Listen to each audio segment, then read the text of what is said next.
Hi, everybody. Welcome to an episode of SCV Business Stories, coming to you from the podcast studio right here at 360 Executive Suites SCV. My name's Ed Masterson. Honored to be here today with my special guest, Mr. Fred Arnold. Fred, welcome to the show. Love it. Thanks for having me. Good to have you here. I know you're a guy that likes to get right into the crucial information that people have to offer the community, so let's not waste any of your time. Want to get some great information out to our listeners. So, you are, of course, an expert in the field of real estate because you are a mortgage lender, so you're connected to all your colleagues in the real estate business.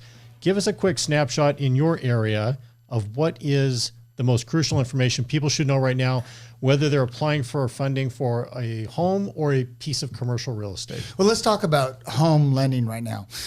Right now, it's hard to get into a house. It's hard to buy a house because there's not very many homes for sale. That's number one. A lot of people thought that when we had the slowdown in the economy and interest rates went from the 3% range to the 6% range, if you will, they thought that, oh my gosh, housing's going to crash because we had such a run up. But a couple things happened, Ed. One is those that would typically sell, and those are referred to people that are between 60 and 70. They would sell, the kids move out of the house, they'd go buy a house somewhere else. Well, they're not moving.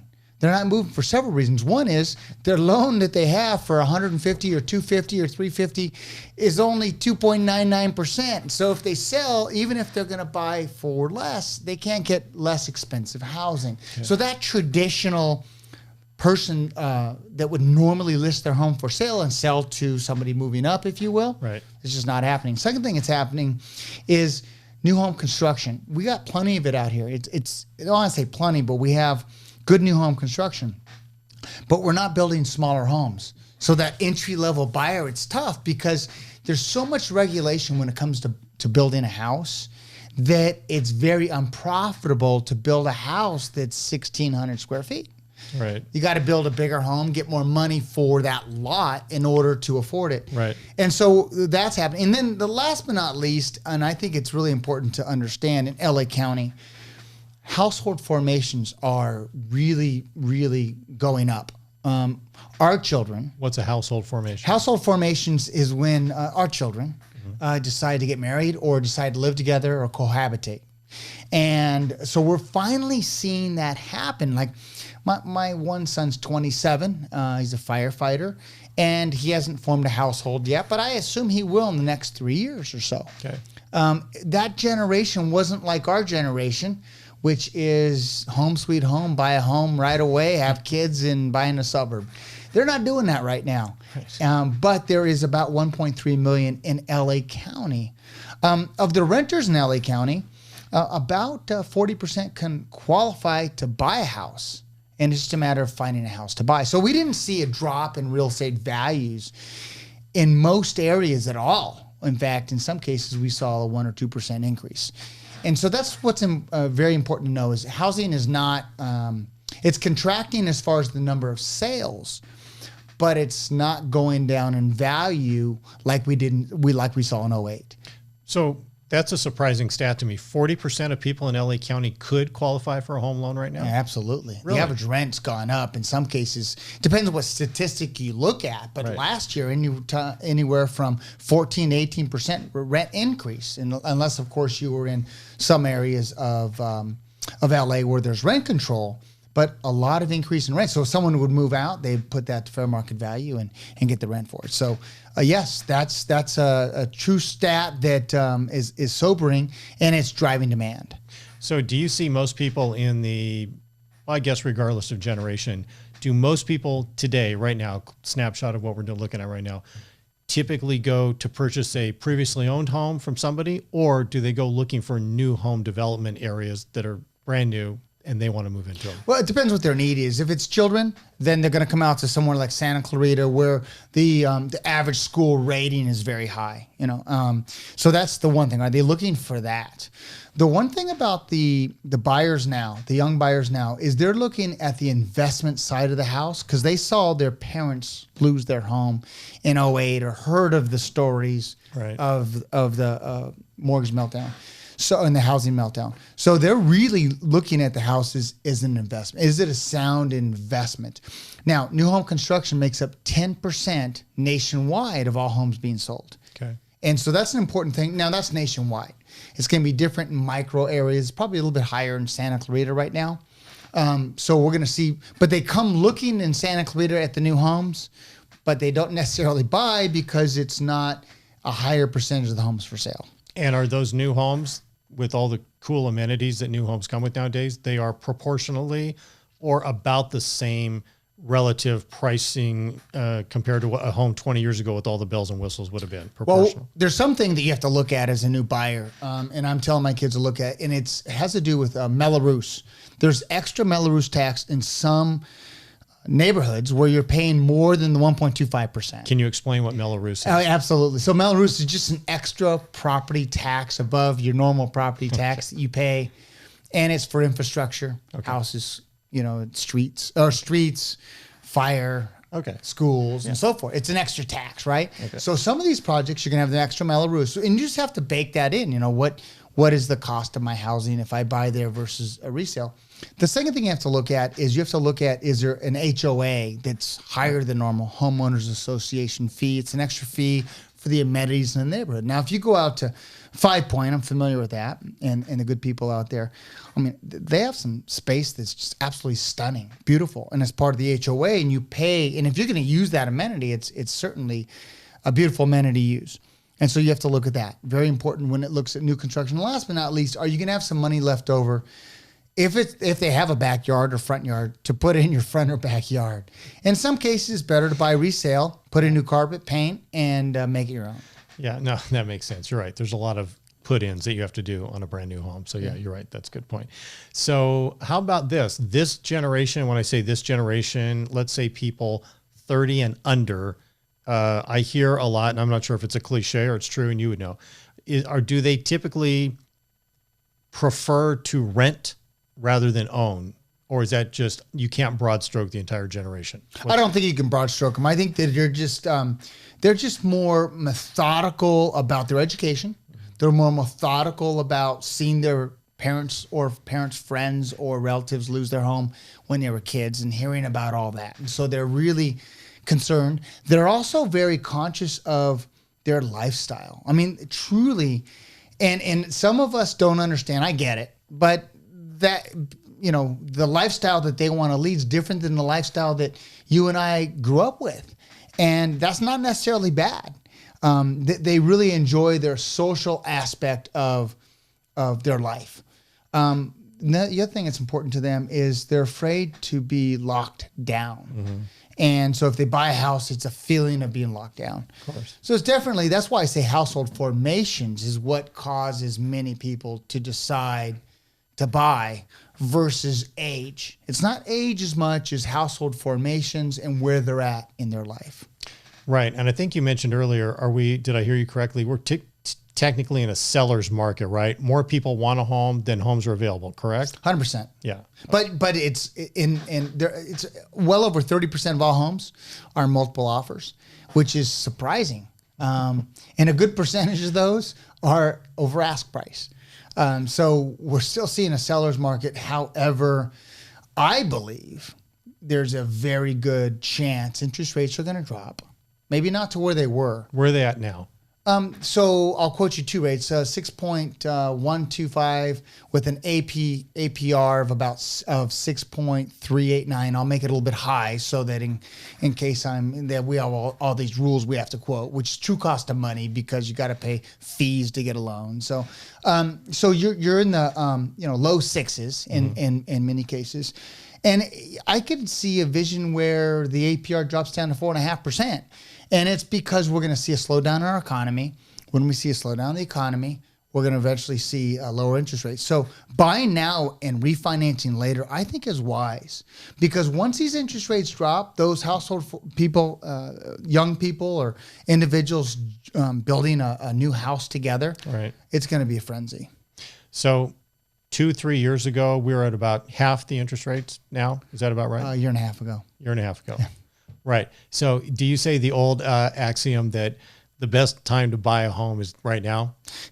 It is. And the only reason why is we haven't seen a continuous, I say continuous, depending on the neighborhood, drop in home values. Statistically, it's just not happening. And rates popped up to, above 6. And that's what convinced me. So at first I was kind of a pause for my children. Hold on, let's just see what's going to happen here. And we haven't seen that simply because there's just not enough homes being built, which is new supply. And there's very little homes for sale. Right. And I know I'm quizzing you a lot about real estate, and you're an expert. You are an expert in the entire ball of wax, Fred, I think, because of your number of years of experience and all the people you work with all the time across the aisle in real estate. What is it about, do people ever come to you in advance? They're thinking about buying a home, or if they can buy a home and they come to you for some advice or maybe some guidance. What are the things that people need to know, no matter what age they are, when they go out looking for a home? What do they need to know, like right now, this second, that makes them more in the game and likely to get approved for a loan? The one thing that I typically say to customers is come in and talk to one of our loan officers or somebody that you've been referred to, because they don't have anything to sell you. Like they're not listing, it's not a listing of a house. Right. They're like, when you go into a dealership, a car dealership, someone wants to sell you a car, right? Or if you go into a store that a salesperson comes to you, that's what they're there to do. Right. A loan officer, if there's no home to sell, they're just giving you information. Right. That's number one, because there's some things on credit that could be cleaned up and straightened out. Credit is everything. Credit score is huge. There's a difference between a 0.5% interest rate you can pay because of one credit score versus the other. So credit score is critical. That's why you go in early. The other thing is incomes vary, and there's different types of income that qualify you for different amounts. Okay. So you could easily be a commissioned, but let's say your boss gives you the choice. But you can go to salary plus commission. Sometimes that's more helpful than others. Sometimes waiting 6 months because you've been 2 years on a commission job is where you need to be. I met with a young man yesterday, Christian. And Christian qualifies for about $400,000 condo. And his payment, was affordable, and it sounds good, Fred, and it was going to be a condo, probably an entry-level condo around 1,400 square feet. I said, what if you bought a house? And I use Saugus as an example because there's still some nice homes, if you will, at 600, 625. I said, what if you bought a house? And there's one thing I want to share with you, Ed. I said, what if you bought a house, had your parents co-sign for you, which in many cases, we want our kids to succeed. Sure, we'll help you out. Right. But why do you want to buy a house for $600,000? Because there's this thing called an ADU, auxiliary dwelling unit. Mm-hmm. The state of California passed this law that says you can add an ADU and put a kitchenette and a bathroom, and someone can rent from you. Right. Now I'm proof. I live in a fairly nice HOA neighborhood. And I have an ADU. I converted my third car garage and a bedroom right next to it. And I collect, I won't say the amount because some people might know my tenant, a good amount of money, about a third of the mortgage payment I collect for the ADU on a garage I didn't use and a bedroom that had a bunch of stuff in it. And so I said to this young man, I said, what if you bought a house in Saugus or some areas that you can find a $650,000 house? His payment after he collected $1,500 a month in rent was going to be less than if you bought a $400,000 condo. Wow. And he's like, and so I texted him today and he goes, you know what? My parents are all in. They think it's a great idea. So that's an example where a professional can explain these things to you before you go looking for a home. Right. And you can at least lay out that scenario, and then it's kind of on them to go investigate what are the costs going to be to create that ADU. Right? 100%. We give them some referrals. Yeah. And some of these individuals are into construction, so they could do it much less expensive than someone like me who's going to have to hire someone, right? But it's been a gift, and that's how I think I mentioned to all my kids, buy a place with a separate garage that's not attached to the house. You convert that into an ADU. You put a shed in the backyard for all your stuff, and you're going to collect a third, if not half, your mortgage payment. And then, you're used to having 3 roommates, so get one roommate in one of the rooms, and now you almost make no mortgage payment. The state ought to put you on the payroll as an ambassador and a sales guy for the ADU. It just makes sense. How are these young borrowers going to afford these high payments? Yeah, it is tough, right? I think, would you say it's safe to say that today in 2023, people that are looking for that entry-level style home, It's a little bit tougher on them than it was 20 years ago, or is it just yes. proportionally always kind of the same? No, it's much more difficult. It's more difficult. Yeah, because builders aren't building entry-level homes. Those that are retiring want that single story where the master bedroom's downstairs. So there's a huge demand for entry-level homes. It's not the same. And so what tools can you use as a first-time buyer to keep your payment as low as possible? And the ADU is the answer, in my opinion. It's also just buying a house. And I see families where both siblings will buy a house together and say, hey, this will be our first house as soon as we're both making more money, or we decide to do a new household formation with other significant others. Right. And that's been very helpful too. So what's the biggest misconception, Fred, people have? Again, I'm lumping in all generations, because a lot of people, just because you're older doesn't mean you know more about stuff, right? So what's the biggest misconception people have about being able to qualify for a home loan today? That it's hard. And you know what? I'm glad, and I didn't ask that question to set this up, but I will comment on that answer. When my wife Valerie and I were trying to refinance, you got us a refinance when our existing mortgage holder told us no, there's no way they could refinance it. So that's not. I wasn't going to bring that up, but thank you. That's so kind of you to say. No, we talk about it all the time because we were in a spot where we just felt like we didn't have any options. You said, well, let us take a look. Kind of this scenario you're talking about. Let the loan officers take a look. Took a look, came back and said, you know what, we can do it. And it was really life-changing for us to get us out of the situation we were in. And we really appreciate it. So that's not just you saying that. That was you saying it and doing it, which is great. So I appreciate that. No. Thank you. And I'll just mention that there's a select group of mortgage professionals that have been doing it for 25, 30 years. Typically don't work for banks and typically work for what's called mortgage bankers or mortgage brokers. And get a good referral or come to American Family Funding, a company like ours, and work with somebody that's been doing it a long time that can really tell you how to structure your situation so you can actually buy a refinance and not just be told no. Yeah, and it was the other thing that made the experience really pleasant was there was no hard sell, there was no salesmanship. It was just, here's some information we think could help you. Obviously, it's your choice, but we feel we can really help work you through this to your benefit, for our benefit. Yeah. And we appreciated that very much. So that was great. You're welcome. Yep. How in the world do you keep up on, I know you love it because it's your business and you're just that guy that always consumes information. So how do you stay up on, what is the sort of level of ongoing education you have to do all the time in your profession, and then also to be mindful of, the professions you work with closely, like real estate, stay up on everything? There's some state licensing, there's national licensing. So both those, which is repetitive, and it's really to make sure we're doing the right things. It's fair lending. It's making sure ethics. I think that's more than anything else. A lot of rules around that. But more than ever, it's the information you consume. There's 2 or 3 news wires that I listen to. I always say I'm really bad to go to social events because my pop culture knowledge is very poor. So that's not true. I'll have to say to someone, what who's dating who and what TV show is good? But it's the Wall Street Journal is my go-to because they have a lot of, and I'll subscribe to something having to do with nowadays these iPads are so nice. You could just pick what topics. So I'll pick real estate, finance, and I'll just have a pulse on that. And then there's a few people I follow. One of them happens to be a guy named Barry Habib, and it's the MBS Highway. And his analysis of what's going on in real estate is just spot on.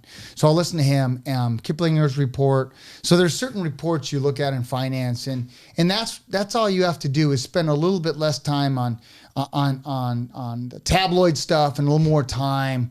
I neglect a lot of things in life, but a lot of things that don't mean a lot to me, but will mean a lot to my customers. And I think that, so if you're a mortgage professional out there, MBS Highway, Wall Street Journal, and make sure you ask these type of questions like, where do you see the market going? Look, I have an opinion.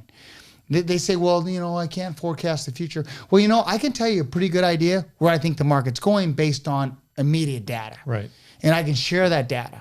Right. And I'll share that with you because then you can make an educated decision versus saying, well, I can't predict the future. No, there's a good idea interest rates are going to drop because we're going to have a slowdown. There's a good chance values are going to stay up because no one's listing their house for sale. Well, why? There's a good chance household formations are coming up because 1.386 million people are forming a household. There's a good chance people the housing is going to stay strong because we're only building 25% of the homes needed in LA County to sustain household formations. Right. So it's that you have to seek out so you make sure you're making a good decision when buying a house. So it's basically educated forecasting, not just trying to predict the future with a crystal ball. Exactly, and not saying I can't predict the future. It's okay to give your thoughts and opinions from an educated side to a customer, and that's what we try to do. Right. Just to catch you up on pop culture, King Charles got sworn in as king the other day, just in case you missed that. I saw a meme out there for all those other women. It was something for all those girlfriends out there waiting to, in the wings. Well, she's queen now. She's a good example. She's a good role model for people waiting. I was looking at so that was pop culture. But yeah, and I also saw that there's a lot of fun stuff going on if you just follow that. But anyhow, I love real estate. No, I know you're great at it. You're so good. And you're good at explaining it. That's the other thing. That's one of the great things about people that are good at their profession that can articulate it to people that are not in that profession and help people to understand it. And you're really good about that. Tell us a little bit about commercial real estate for those people that are out there looking for commercial properties. What's the feel for that now? So the smaller end commercial property is smaller end stuff that's under $3 million, under 10,000 square feet. Hard to find. Really hard to find in Santa Clarita. If you're going to go out the valley, you're going to have to renovate. But a good opportunity. A lot of companies. Well, if you're a business owner or you're running a business, I love the idea of buying a small piece of commercial real estate. Simply because you're paying yourself just like you do in a mortgage. We opened up these 360 suites because we realized we didn't need all the offices we had, but we really liked a good office vibe. And how do you create that energy? So I really like the idea of entrepreneurs going out there and buying stuff under 10,000 square feet. I think it's still going to be strong. I think there's huge opportunities if you're able to get into that market. But we're talking higher end properties. $30 to $50 million. We're seeing right now a struggle with that market. Actually, I saw something in San Francisco where they were expecting a property that was valued at $300 million to go for 60. Wow. So if you're running a company that needs 3 floors or something like that, certainly a great investment. But most of the stuff I touch or look at is stuff under 10,000 square feet. Business owner. Make it a really nice entryway, make the offices nice, sublease the offices you're not utilizing for your company so you have a room for growth, and really help yourself for your future retirement. Same type of parameters when it comes to getting financing for commercial real estate, or it's 100% different? 100% different. Yeah. In some cases, I think it's easier. Okay. But you got to have a little bit of money down unless you go SBA. Okay. I think SBA allows you, I've never been able to do that. I usually go a little bit more money down, but 10% down SBA loan.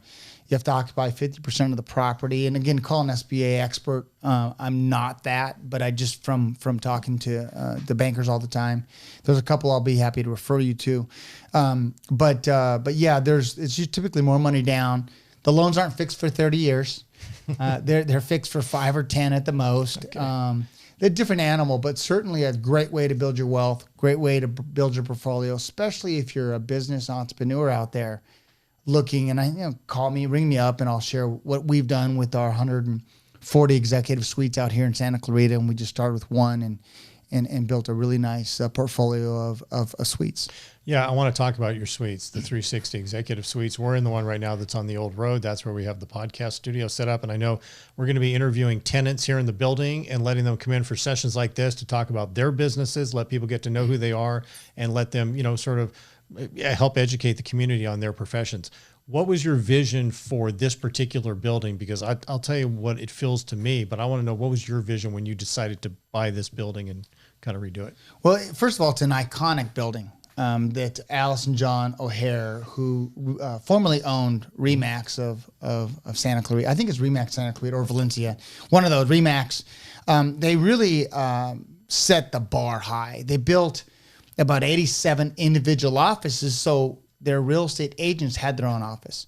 And that was something that was was not done. It was typically a big bullpen area and some smaller offices in most offices.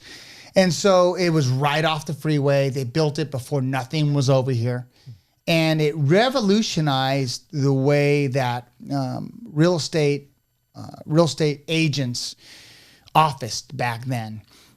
The great thing is it was the entry level to the Santa Clarita Valley, right at the 5 freeway. So they got great sign recognition. So I said, wow, there's 80 something offices already built out, because the biggest expense when you want to fix up a building is construction, because of the permitting and so forth. So they're already built out. If I say, look, we're in their old Remax building, they know where that building. It was so iconic. Right. But I wanted to restore cosmetically the building to its original glory. You know, changing light bulbs and repainting and putting really good flooring in. That doesn't require a lot of permits and construction cost. And so we knew that if we did that, we would restore it to its original beauty. There's some marble downstairs that was green, and back in the day it was beautiful. But then I guess from 2010 to 2020, it was considered not beautiful, so they painted over it. We ended up scraping it off, and here's this beautiful marble, making it work. Liz Woolley did a great job with the design of the interior of it. Yeah. And so it's a place for entrepreneurs to come that's fresh and vibrant. You don't see a WeWork out here because they usually operate on higher end rents, if you will, in the dense populated areas. So how do we bring that vibe to Santa Clarita? And I think we did. We have meetings once a month for those to network. We're always doing luncheons. I mean, when you have 85 offices, you have an opportunity for a lot of just the tenants themselves to network amongst each other or create a vibe within a building. So, if you're spending 8-9 hours a day here, or even if you're spending 4, you want a place to want to come to. So that's what we tried to create. You hit a home run, Fred, as usual. I know you had a phenomenal grand opening here about a month ago, and it was packed, hundreds of people here. The thing I love about this building is not only the beautiful job you've done on things like what you just said about restoring the marble and stuff like that are iconic pieces of the look of the building, but it's such an inviting presence when you come in. Like right when you come through the front door, it's got a very artistic feel, maybe just because I fancy myself as an artistic guy. I don't know why, because I'm not really. But I love coming in here. It's a very communal experience and just running into people in the building. And like you said, there's so many different companies and businesses and entrepreneurs and different, career things going on in here. It creates this cool melting pot feel to me where, you run into people that maybe you would never not see elsewhere in the community, but a bunch of them are here and you get to meet people. And like you said, network with them, get to know them, become friends with them. It's really, really a beautiful space. And you've created this really cool environment and it just, to use your term, a cool vibe that people can come here and really take advantage of. Yeah. We're again, I don't want to say stuck at work, but we're committed to work for so many hours a day. And so how do we do it where you leave smiling and and it's just an inviting space? But I think the biggest thing is you're not driving into LA to do your job, which means you're on the freeway for 30 minutes to an hour, which means you're away from your children, which means you're away from Little League games or, whatever it is your children's got, artistic, talking about artistic, there's a lot of art out here in Santa Clarita where kids play instruments, kids do dance, young people do dance. There's so many different opportunities, but you don't get to see that if you're commuting from LA. Yeah. So how do you increase quality of life? You work local. And you can get to anything you need to get to within 15 minutes of the office. No, it's great, Fred. And I know, you don't get as much credit as you should, and you're super humble, but I'll go ahead and say these things anyway, because it's true about you. You're a great community guy. You're always looking for that next thing that can improve the quality of the community, the fabric of the community.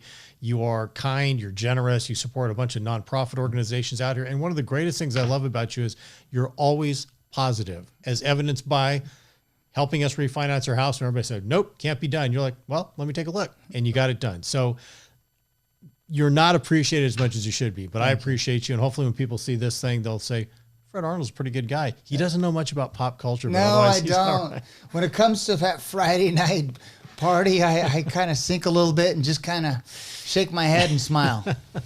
Well, it's an honor having you on the show. Thanks for Ed, setting thank us you. up in this great podcast studio to also interview a bunch of other people coming in as well. And I think we're right on time. So I'm going to play us out with a cool music cue. And thank you so much, Fred, for being on the show. Ed, Appreciate thank it you so very much. All right, here we go.